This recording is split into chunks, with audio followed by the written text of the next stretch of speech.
When should I fire my therapist? If you got a bad therapist and you can't fire them, that's called codependency. That's why you're there to begin with. Narcissists can be some of the most charming, seductive, engaging people, and people get drawn in. I've never been loved like this before. Well, you're being sold. So if you're married to a narcissist, should you get divorced? Dad, send lawyers, guns, and money. Get me out of this. I feel like we've learned as a generation a lot of therapeutic terms from country music and Taylor Swift songs. So whether you're a parent or a leader or a partner in a marriage, can you make someone change? The big formula for change: grace plus truth over time. The human organism is wired 24/7 to ask one question before any other question.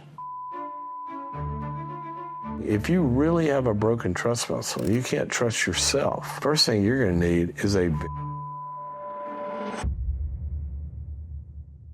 Dr. Cloud, what do you believe is the most overrated relationship advice? Well, can I do a subset of this? Totally. I mean, my hair catches on fire. If you go anywhere out into the, cybersphere, everything is about narcissists. Yeah. And there's all of this advice about dealing with narcissists. Now, is it important to know how to deal with different people in different contexts, in different situations, some that are good for you and some that hurt you? Yes, yes, yes. But the problem is the term has no meaning anymore. Yeah. And the reason is because you'll hear this advice about, avoid all narcissists and, they're toxic and, but they never distinguish between the different types of narcissists. And that is the big problem because, we could get very technical on this, but broadly speaking, there's two big differences. One of them, some narcissists are the ones that are in this group. They're at their core, they are 100% totally driven by an omnipotent arrogance. It's impenetrable. Mm-hmm. And they are out on a seek and destroy mission to have the whole world serve them, and everything is only about them, and they don't care about anybody else. And they may be charming and make you think they are, but they're very, use the term, malignant and toxic. How you deal with those people is very different than the second group that can look exactly like the first one. But they're not invulnerable and are out to destroy.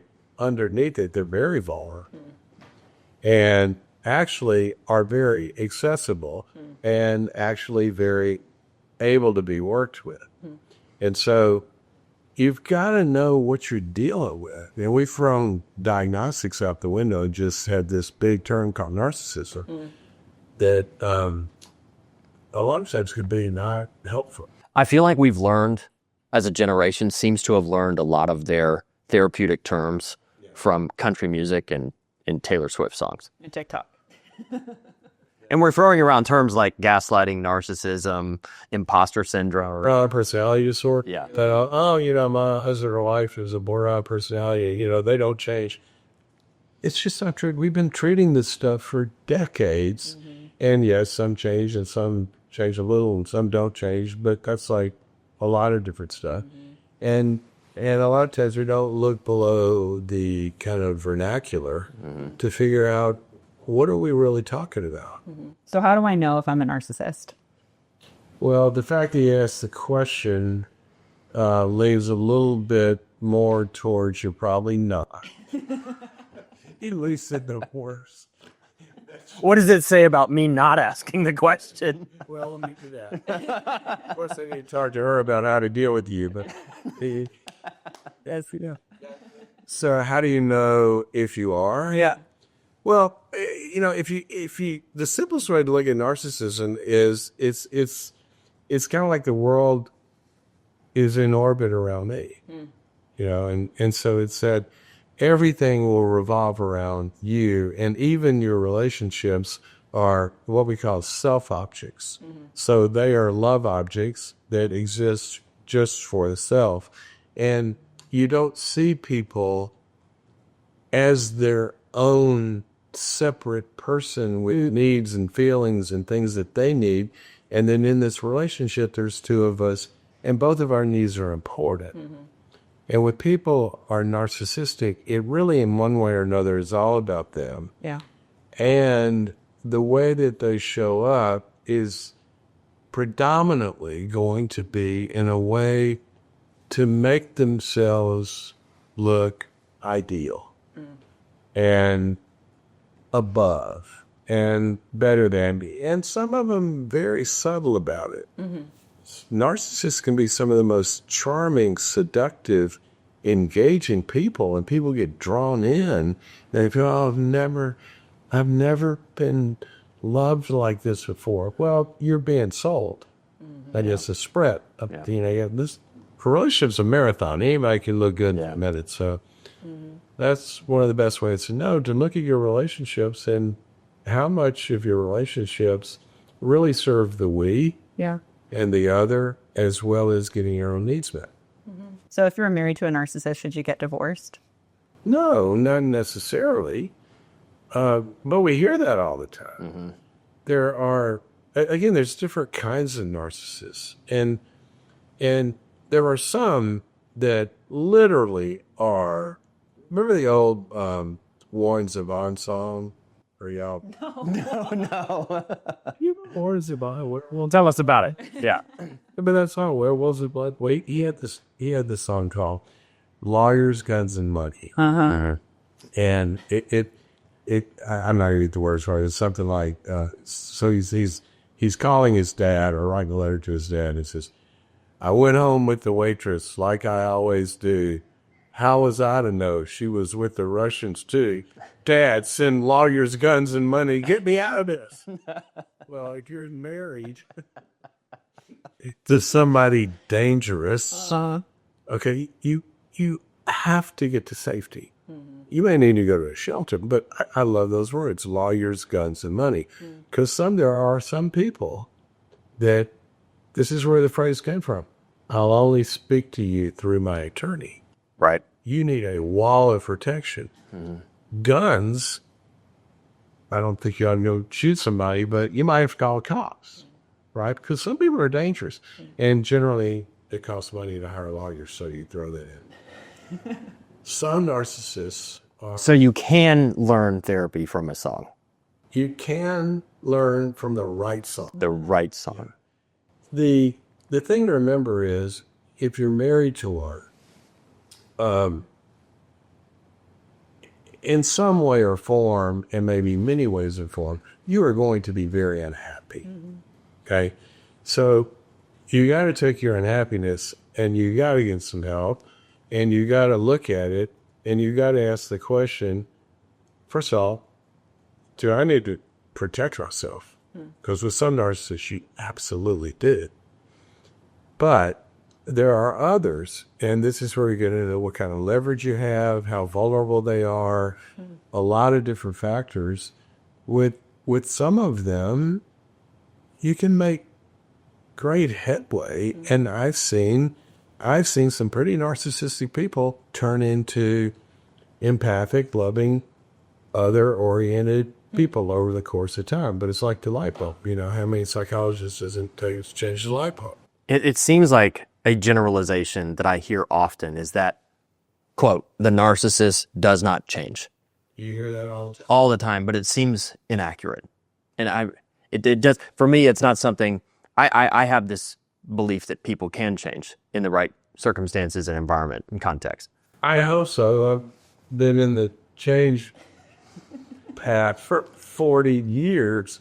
You know, it's like, of course people can change. I mean, now we know all the neuroplasticity stuff, but we knew that all along. The problem is people look at it as an either or. Either they can change or they can. And again, what we've got is a continua. And some really, can they? I don't know. It's theoretical because they don't, you know. So a lot of them don't change. Now, you could also argue that in many of those cases, the right forces haven't come to bear on having the leverage and everything you need to have it out. But yes, a lot of them don't change. But there are others that have a lot of change that can happen. And so I don't ever like to say, just write somebody off. I wrote a book called Necessary Endings. And that book is about that some endings are necessary. Okay? The question is, how do you diagnose when to have hope and when not to have hope? And a lot of times we'll bail from something, or, somebody's in a marriage, they'll bail from something because everything they've tried hasn't worked. Okay? But that doesn't mean that everything that can work has been tried. And so we always have to look at, have I done what can be done that if it's going to work, should be working? And then you get, decisions that kind of come down the road after that. So it's really important to kind of stay away from generalizations until we know what we're dealing with. There are sometimes, you got to say, run. Yeah. There are other times you're going to say, well, sit and wait, we'll let them self-select. Can they get with the program?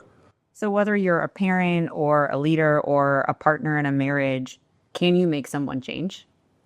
Well, make somebody change, no. Because it takes two to dance, right? You can't make somebody dance with you, but you can create the things that influence people to change.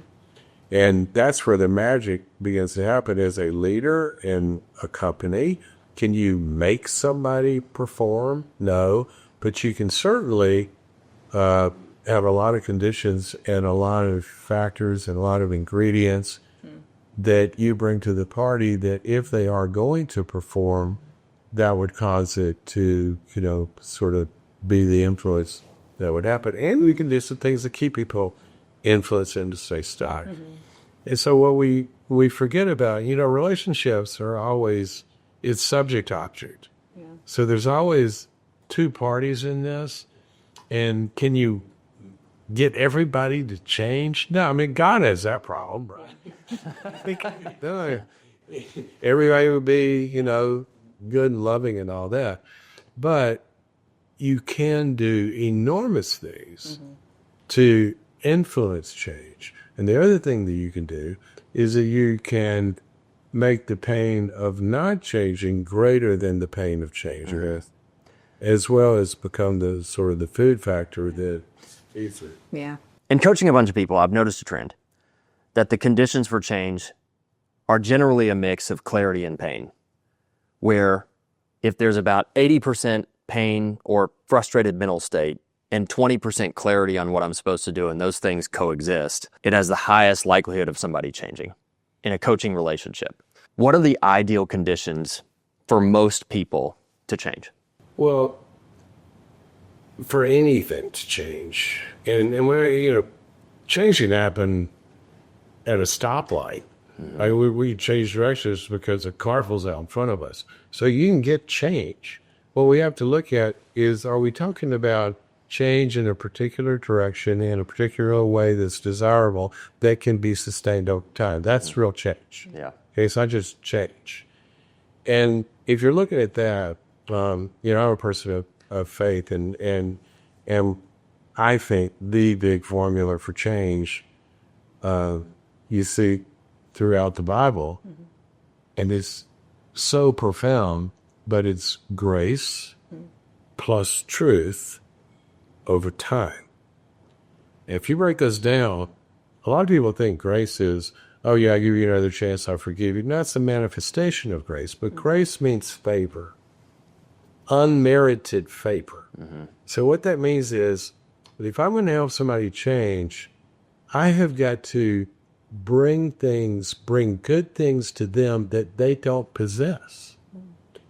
A plant is not going to grow on its own unless it has a favorable environment that gives it the minerals and the water and the sun and the soil and everything it needs. So if we're going to create change and help change happen, we've got to ask ourselves, a person, what's the fertilizer that this plant needs. And I've got a problem. They're not going to produce it on there, or they would have already done it, right?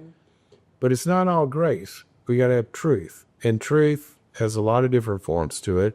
First of all, as you said, reality. So if we're not bringing the reality consequences to where it's creating the pain, because a lot of people don't have to change because everybody else is carrying the pain. Yeah. Their behavior or performance is falling on the team or falling on their spouse or whoever.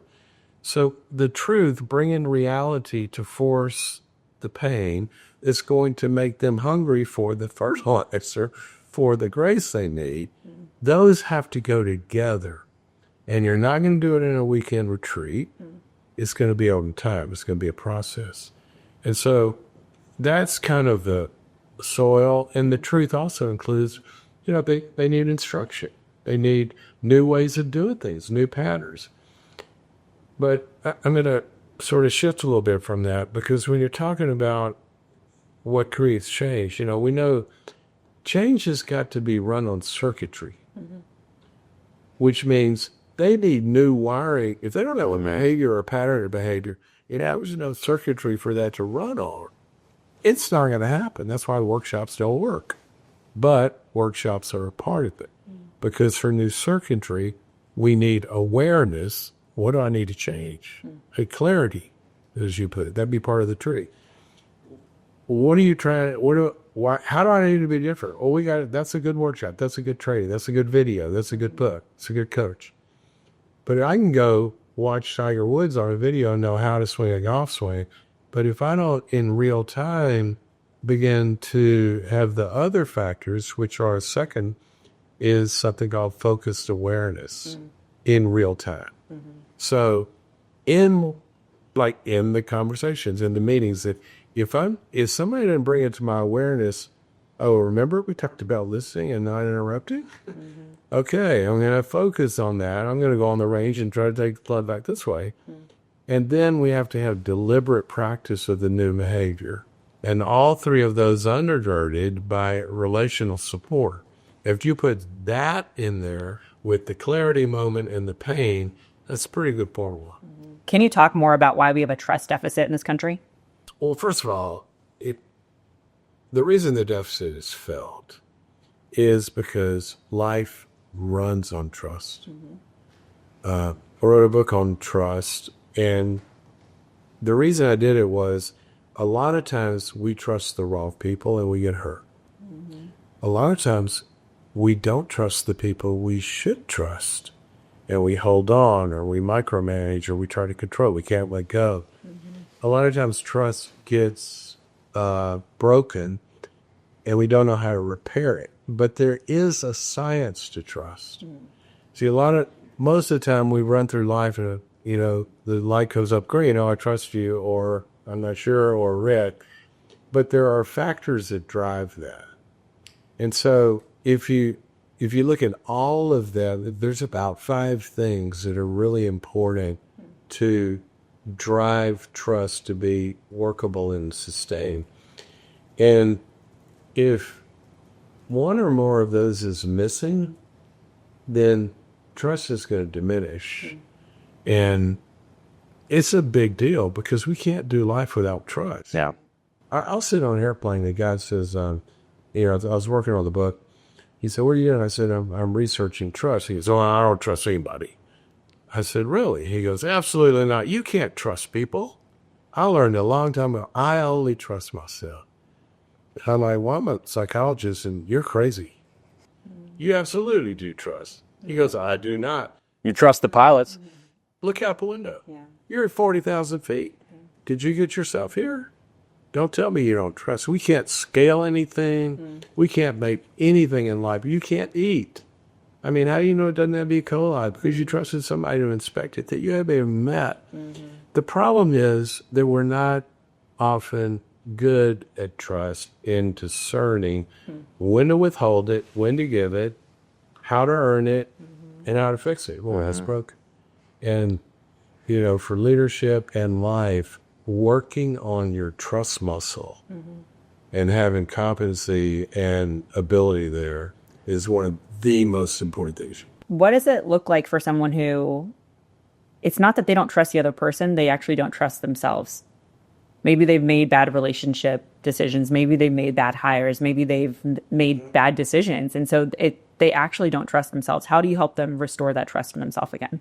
Well, that's a big deal. You're not going to walk across the room if you can't trust your. I just had 2 knee replacements in the last few years, and right out of surgery, I couldn't trust myself.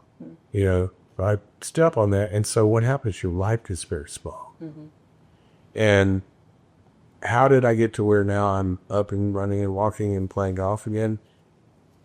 I had to go to physical therapy, right? And so we have to build the muscle.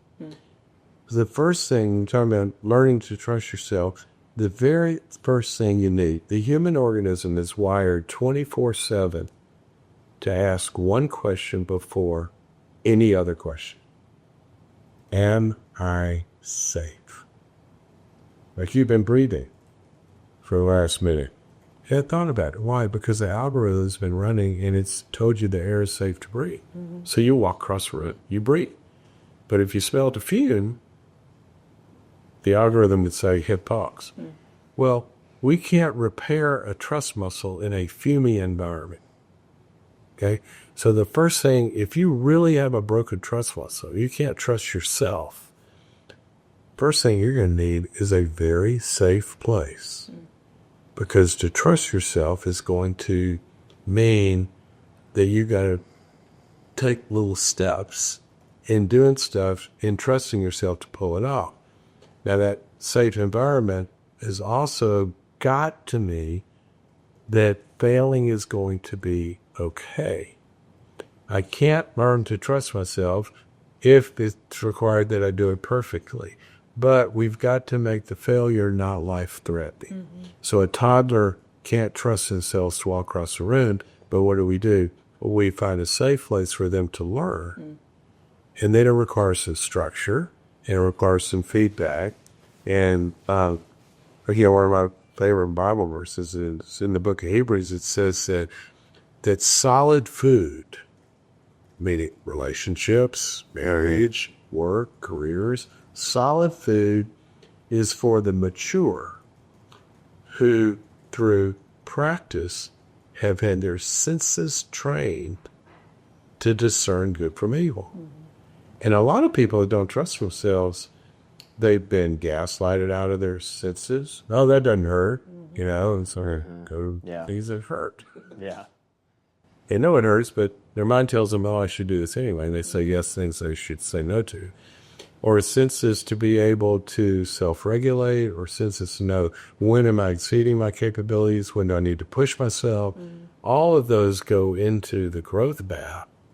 And it's a path, but I'm glad you bring that up, because you've got to learn to trust yourself, and you will have enough failures to cause you to question yourself.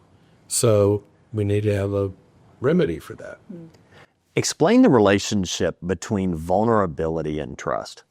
The relationship between vulnerability and trust are almost like two sides. I get the geometry right on this. They may be statistically orthogonal. You know what that means.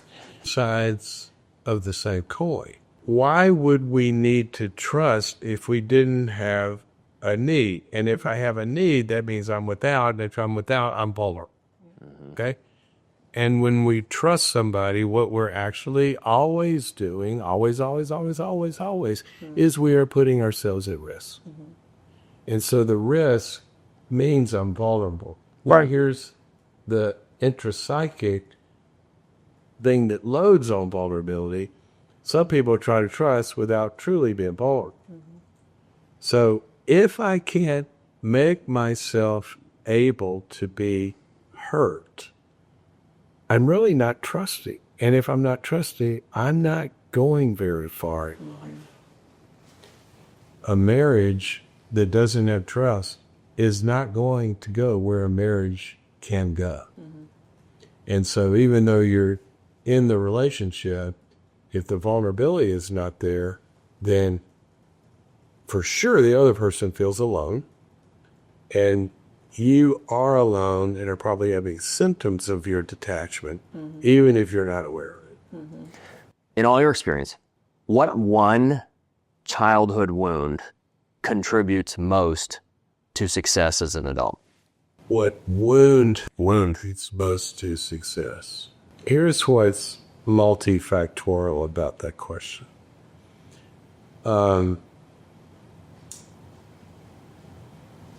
There are a lot of wounds that cause people to develop not only resiliency, but compensatory functioning. For example, if somebody's been wounded in some way that makes them very paranoid, they're out to get me, and they develop through a lot of strengths, I'm going to go conquer the world before he gets me. Yeah. Okay. Well, they can do that, and they can amass empires. Now, we take a video of that, or a video, but if you take one freeze frame in this period of however many years, look how successful they are. And I'd say they're so successful because blah, blah, blah, blah, blah. Well, you can't take a snapshot and call it success. You got to look at a movie. You look at people that are high achievers, and you see a lot of narcissists, they get written about like this. Yeah. And they dominate people, and they say, but if it weren't for their drive, he was a jerk, but he never would have accomplished well. But you look at the movie, they also had incredible turnover, broken relationships, all this kind of stuff. So you got to find success. To find success in an integrated fashion, which I like the word fruitful. Yeah. Where, the tree's got to have a lot of fruit, and a successful life has more than just what we call success sometimes. But the woundedness can be a big part of it, because what it can do is it can lead somebody to a dynamic of heat that causes them to develop a lot of skill. It would seem to be the spark sometimes. Yeah. Yeah. It can drive it. The problem is, even though that wound can be like that, and there's a lot of different wounds, but take the most basic and the most powerful, and that's the wound in, you hear a lot about attachment theory, right? But basically it's the wound to somebody's ability to be connected. So rejection, abandonment, abuse, or neglect. Some people aren't connected because they were never connected with. Okay, well, you take that wound, and sometimes that can develop a hyper sense of autonomy, and somebody autonomously, nothing's holding them back. They don't have any ties that bind, right? Yeah.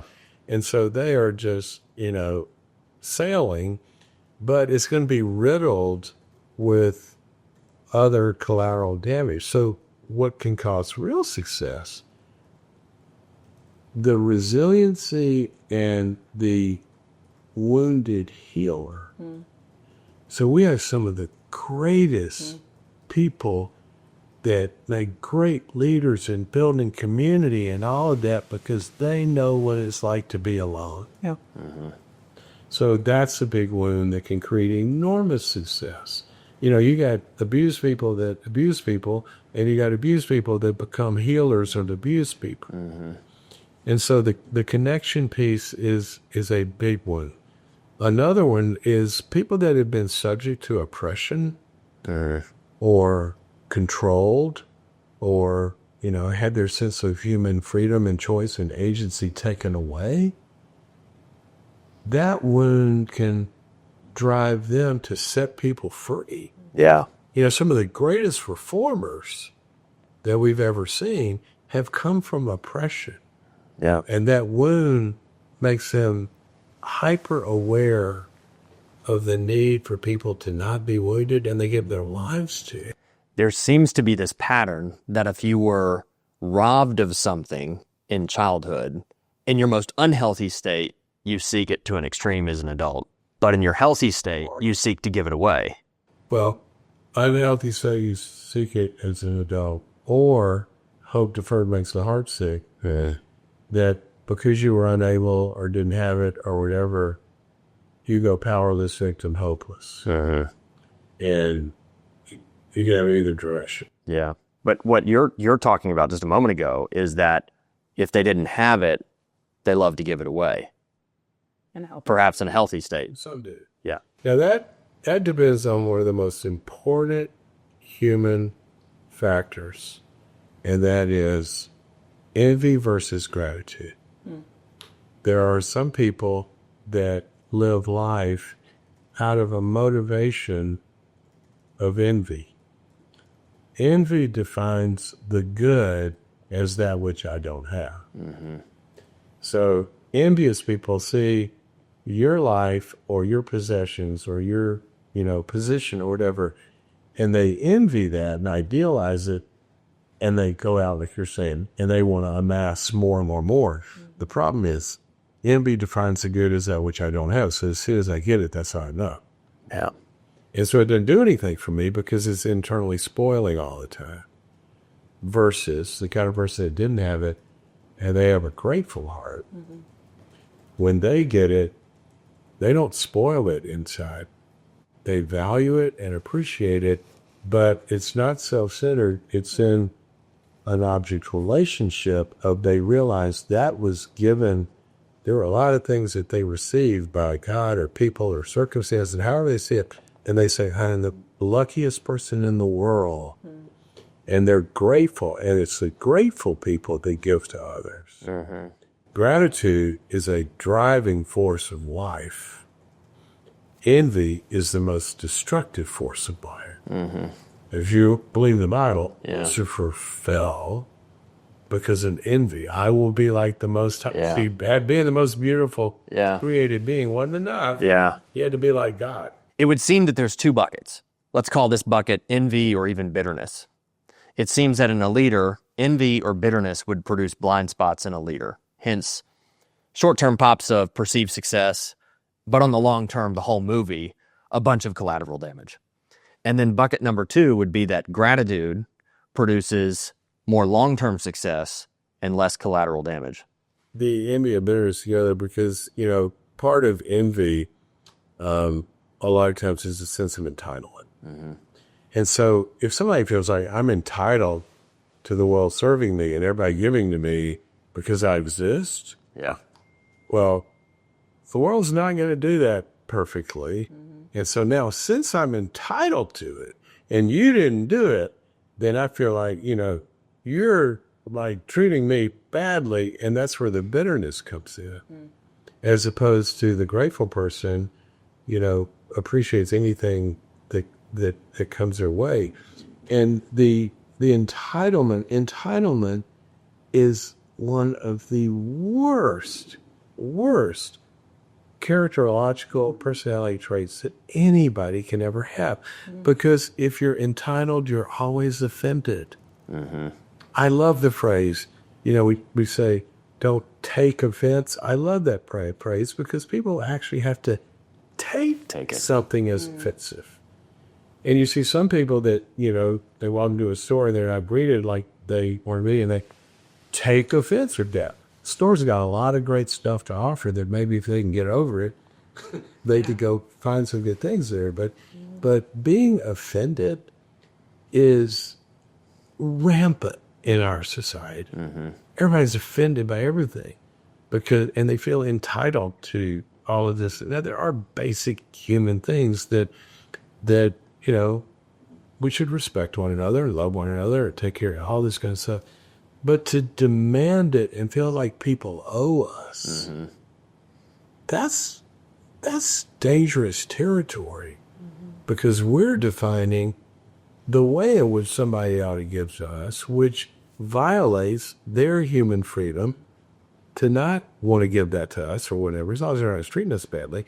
And now we got a perpetual unsolvable loop of resentment, canceling everybody, hating everybody, feel like the world is after me, us versus them. That sounds familiar. So how do you know if you're entitled? One of the best ways to know if you're entitled is how you receive the word no.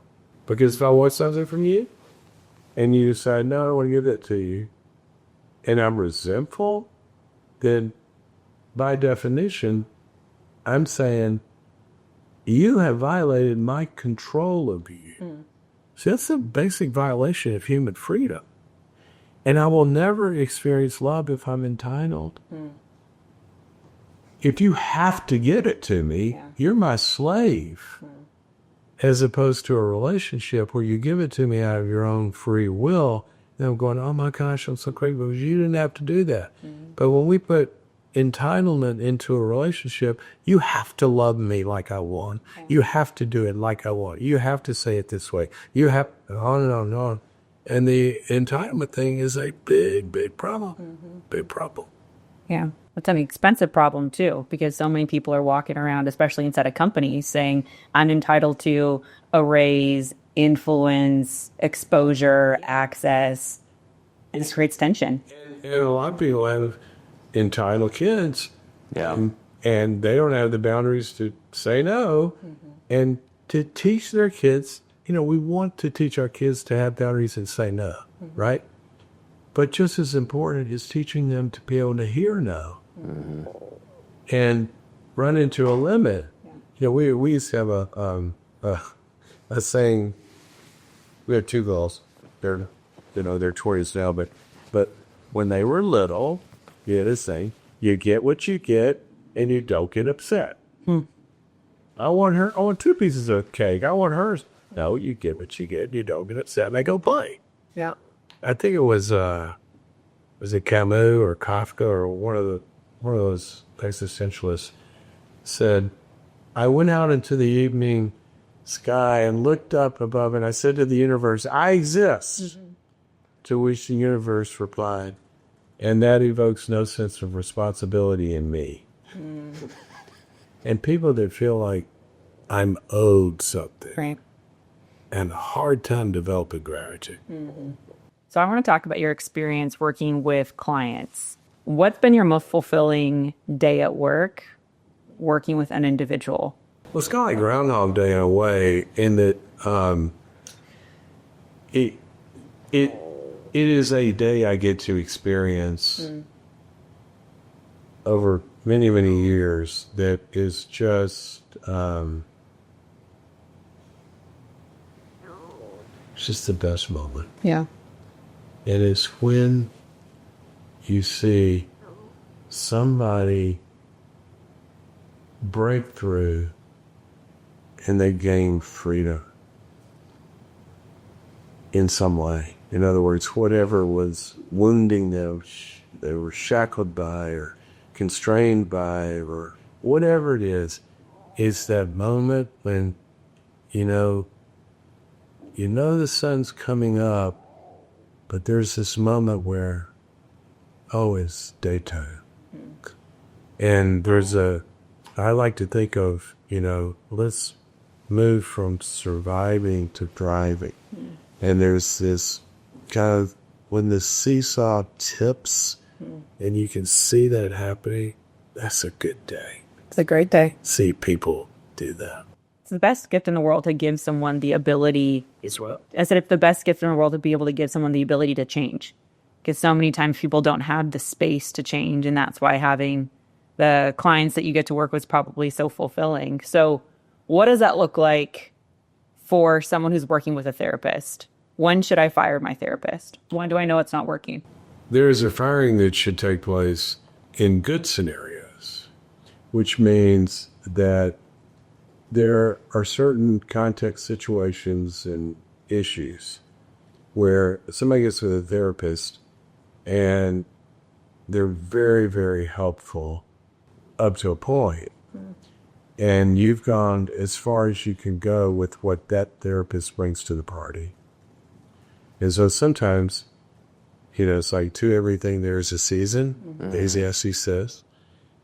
And sometimes the season with that person has run its course. And so that's a discussion that you have with your therapist. And both of you kind of come to the conclusion, or at least you, that I think I'm kind of like getting everything out of this I can get. And so that would be a filing, if you will.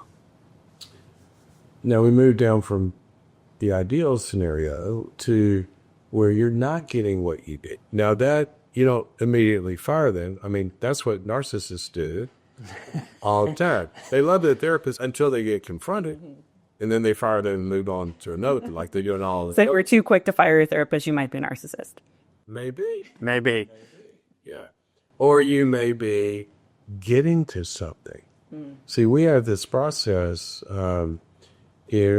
psychologists talk about the need-fear dilemma. So the greater my need, greater my anxiety, then the more fear I'm going to have. I mean, they may be giving me, I may be very close to trusting, depending, or a wound being exposed, and I'm going to have unconscious resistance. It's like the person that a person keeps breaking up. The closer they get, it might be the right one, but they break up. So you got to ask the question. You got to go into your therapist and say, I keep thinking of canceling. I keep thinking maybe it's time to drop out, and this, that, and the other. And a good therapist say, well, let's explore that. And we're going to find out it may be your lower and greatest breakthrough. But it may be also that you're not getting what you need, and that should be talked about. It's a relationship. We got to meet each other's needs here in the context of what we're trying to accomplish, and so sometimes shifts can be made. Sometimes you're doing the right things. You can add another session a week. Sometimes it's a cadence. Sometimes whatever. And in that discussion, if at that point y'all are into it and it's a significant relationship you've had an investment in, and there's some good things as well, then really important is to get a consultation. So that's where therapists, where you can get a second opinion, but also therapists could get in, and we call it get another opinion on what's happening. And sometimes that could be a breakthrough, all the way to, you're just with the wrong therapist and they suck and you should move on. You're a consumer. And don't feel bad about firing your therapist. You got a bad therapist and you can't fire them. That's called codependency. That's why you're there to begin.